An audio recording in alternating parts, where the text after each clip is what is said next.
నన్నెందుకు చంపాలనుకున్నావు బ్రో? ఏం మాట్లాడుతున్నావు బ్రో? ఏమైంది? నన్నెందుకు చంపాలనుకున్నావు?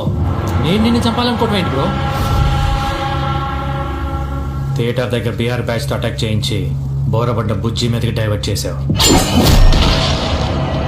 ఫ్లైఓవర్ యాక్సిడెంట్ని ముద్రగడ్డ మీదకి డివైడ్ చేశావు.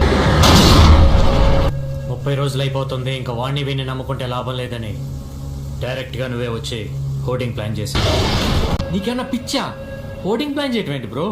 చేతికి మట్టి అంటకుండా వేసేద్దాం అనుకున్నావు, కానీ నిన్ను ఇప్పుడు ఆ మట్టే పట్టించింది. జిమ్మెచ్చో, నేను వాడే ఆ బ్రాండ్ ఈ బస్తీలు ఎవడు వాడతాడు?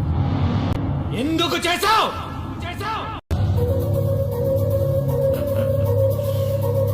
తప్పలేదు బ్రో, డబ్బు కోసం.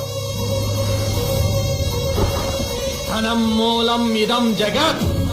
నీకు అర్థం కాదులే, మా తెలుగు మీడియంలో చాలా బాగా చెప్తారు. అది ఇల్లా బ్రో?